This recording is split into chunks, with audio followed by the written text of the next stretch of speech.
भाई जो गुरु वचन पे डट गे, कट गे फंद 84। लक्ष्मण को तीर लगने से मूर्छा आ गई थी, कोमा में चला गया। तब हनुमान जी लंका से वैद को उठाकर लाए। वैद ने कहा कि द्रोणागिरी पर्वत पर संजीवनी बूटी है, उसकी पहचान है कि वह रात्रि में जुगनू की तरह जगती है। सूर्योदय से पहले वह जड़ी लाई जाए तो लक्ष्मण जीवित हो सकता है, देर हो गई तो मृत्यु निश्चित है। हनुमान जी को यह कार्य श्री राम जी ने सौंपा कि बजरंगबली तेरे बिना यह कार्य संभव नहीं है। आज्ञा मिलते ही हनुमान जी आकाश मार्ग से उड़ चले। द्रोणागिरी पर राक्षसों ने अपनी माया से सब अन्य नकली जड़ी बूटियों में भी चमक भर दी। वैद ने बताया था कि वे बहुत कम संख्या में होती हैं, दिन में उनकी पहचान नहीं हो सकती क्योंकि उनके आसपास वैसी औषधि के पौधे उगते हैं। हनुमान जी को समझते देर नहीं लगी, उन्होंने द्रोणागिरी पर्वत को ही उठा लिया और आकाश मार्ग से चल पड़े।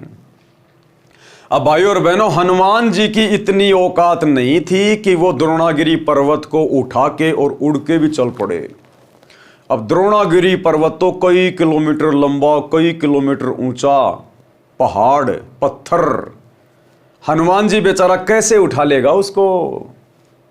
ये कार्य भी कबीर परमात्मा सतगुरु रामपाल जी भगवान ने सूक्ष्म रूप में किया।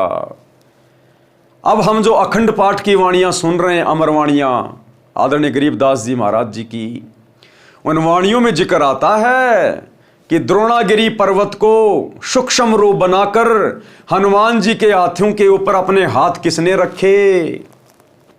300 किलोमीटर लंबे हाथ करके कबीर परमात्मा सतगुरु रामपाल जी भगवान ने सूक्ष्म रूप में और द्रोणागिरी पर्वत को उठाया और हनुमान जी के साथ साथ उसको उड़कर चले। हनुमान जी के बस की बात नहीं थी द्रोणागिरी पहाड़ को उठा के चलना। सुनिए छोटा सा सत्संग। ग्रीव अंगद और सुग्रीव सब हनुमान हितकार, द्रोणागिरी को ले उड़ा लक्ष्मण के उपचार। बच्चों एक बात विचार करो, हनुमान जी ने पहाड़ उठा दिया, कितना बड़ा द्रोणागिरी उठाया जा सकता है? ये मूसल ठाक, ये सारा खेल दाता का था, वो भी उठा लिया और फिर उड़ के भी चल पड़ा।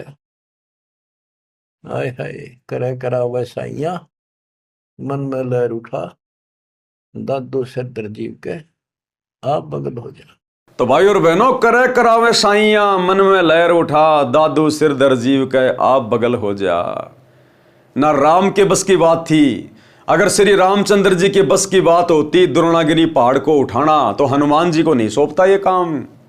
श्री राम ने तो हाथ खड़े कर दिए कि हनुमान तेरे बिना ये काम कोई नहीं कर सकता। अरे जब हनुमान जी का भगवान फैल हो गया तो हनुमान जी कहां से उठा लाएगा?